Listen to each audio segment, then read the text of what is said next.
Okay, ladies and gentlemen, welcome today, the 9th of May, 2022, 91 days to the general election, and welcome to the fourth episode of the Hot Seat Special Edition. And if you have not subscribed to our YouTube channel, kindly subscribe to our YouTube channel.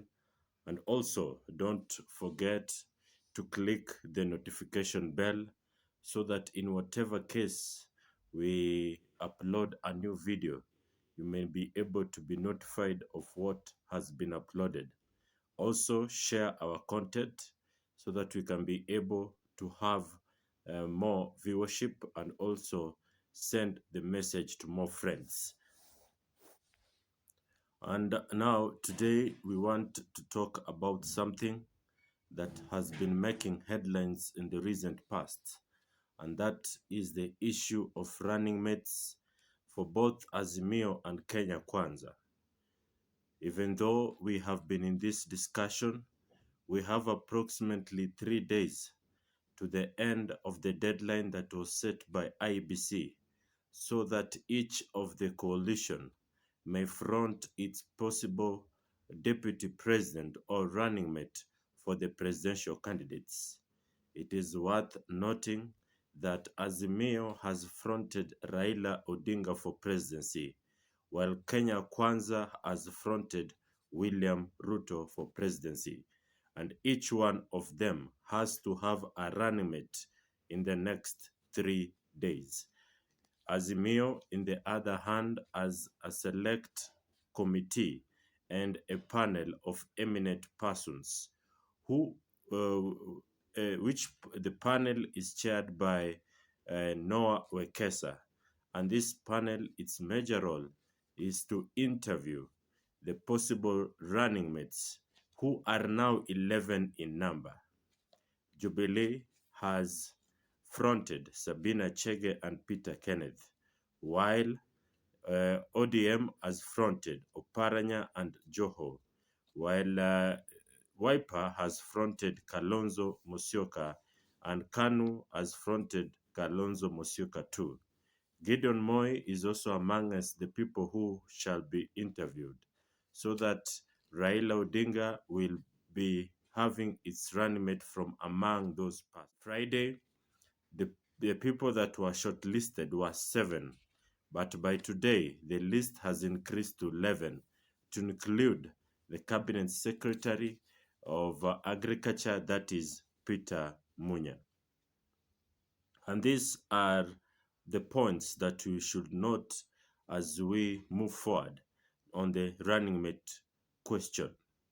It is important to note from the opinion polls that Ruto will definitely win this year's election because he enjoys support throughout the country, especially in the previous 8 provinces. He shall lead from the opinion polls in Rift Valley, in Central Province, Northeastern Province, and in Nairobi. William Samoei Ruto shall get considerable number of votes in Western Province, the Eastern Province, Coast Province, and Nyanza Province, especially in Gusii Region and Kuria Region. The choice of running mate for William Ruto has been a hard nut to crack, even though it has not been displayed publicly. The Select Committee of Azimio has until Tuesday, that is tomorrow, to make a finding who shall be the running mate of Raila Odinga. In Kenya Kwanza, a lot has been happening behind the curtains. Some names have been floated for the post of running mate. These names include Rigathi Gachagua, Anne Waiguru, Kithure Kindiki, Alice Wahome, and Ndindi Nyoro. The facts for one to be a running mate for William Ruto, one fact that is understood, that cannot be challenged, is that the running mate for William Ruto shall come from Central Province. Now, let us have a look of Rigathi Gachagua, the possibility of a Ruto-Rigathi Gachagua ticket. And these are my points, that a Ruto and Rigathi Gachagua ticket shall form a chaotic government, a government that is similar to Uhuru Ruto because of the following points. It is important to note also that a Ruto and Rigathi ticket is very attractable in Central Province. It can garner a lot of votes, and also it is able to make the Central Province people know that it is for their interest. Rigathi carries the Central Province hopes, but this combination is dangerous for the country because of this one, integrity. William Samoei Ruto is being accused of multiple corruption cases, and also he has never been arraigned in court for any such cases whatsoever. Rigathi faces the same kind of corruption cases, from land issues to issues about the former governor. What happened to the former governor? Him and the Nyeri governor are in court for such a case. A running mate for William Samoei Ruto ought to be clean. William Samoei Ruto, being the second in command in this country and having such allegations, will not have a running mate with the similar challenges and allegations as him. If in any case both of them have this ticket, then the integrity question, which is important, will be a point of reference going forward. Number two, on communication, Ruto is an aggressive and abrasive politician, while Rigathi Gachagua is also an aggressive and abrasive politician. It is very difficult to cook Rigathi and Ruto with such personalities in the same pot. So in the unlikely event that both of them have a joint ticket, then this country shall be chaotic. Whenever they disagree, then we shall have the Uhuru Ruto similar case in the Ruto-Rigathi Gachagua ticket. Point number three, Ruto is a rich politician. He donates funds in churches. He does harambes all over. Also, Rigathi Gachagua is a moneyed politician. He is being accused with several cases, including doing contracts with county governments, even when he was not in power. So, a moneyed Rigathi Gachagua cannot be manipulated. And William Ruto needs a politician he can manipulate as a running mate. Rigathi, with his money, he is able to fuel fights in government. He is be able to pay people to belittle and also challenge the Ruto's presidency once they disagree.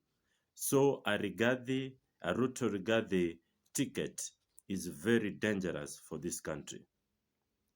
Another point, Ruto needs a running mate he can manipulate.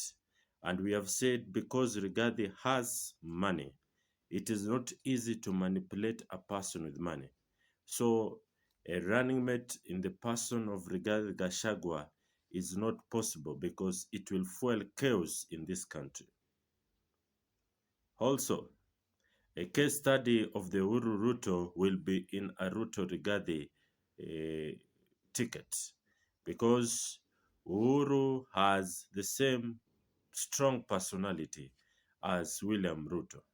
And as I've stated earlier, you cannot cook such personalities in the same pot. It is very dangerous and it's not easy to manage this. Also, it is important to note that Rigathi Gachagua does not have negotiation skills. This has been seen in the Kiambaa by-election, where he had fronted somebody and where himself and Moses Kuria were not able to unite for that cause. A good running mate must have negotiation skills so that he can be able to manage any issue whatsoever. So, a person in the name of Rigathi Gachagua with no negotiation skills is dangerous because he is not able to negotiate for anything in this country. And also, because he is not able to negotiate, then we are left with nothing but a very dangerous ticket between the two. Also, on matters politics, this is an assumption point that Rigathi is not sharp and intelligent. He is quite abrasive and uses his chest in most of the cases. Unlike William Ruto, who is very abrasive but very intelligent. In this point, we need a running mate who is very intelligent so that he can be able to carry out issues that deal with this country. So, making a Ruto-Rigathi Gachagua ticket very dangerous for this country. In conclusion, a running mate for William Ruto will not bring votes because William Ruto has his own votes. Whoever becomes the running mate for William Samoei Ruto will not be able to bring votes. So anybody can be the running mate for William Ruto from Central Province because the Central Province already will give Ruto his votes regardless of the person he picks as a running mate. Point 2. Ruto's running mate must be docile and harmless. A person who is not aggressive and very harmless, who does not have any case in parliament, who does not have a dirty track record in the previous political scene. Ruto's running mate must be manipulated. A person who is able to be manipulated shall make the best running mate for William Ruto. Also, he must be sharp and intelligent. And also, in conclusion, Ruto's running mate must not have any scandal whatsoever in case whether active or previous cases. So in this and in a nutshell, as we come to the end of this episode, we have several people in the central Kenya, and the previous indications or the recent indication and developments have put one Kithure Kindiki as a front runner in the running mate post for William Ruto.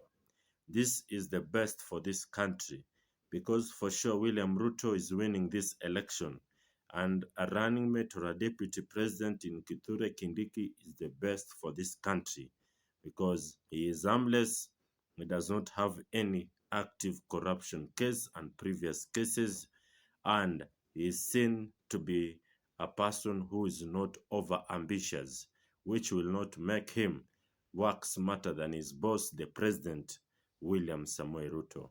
Hope you have subscribed, liked, and shared our content. Until next time, don't forget to click the notification bell for more and more episodes. I have been your host, Zach Oanda. Subscribe, like, and share massively. Thank you.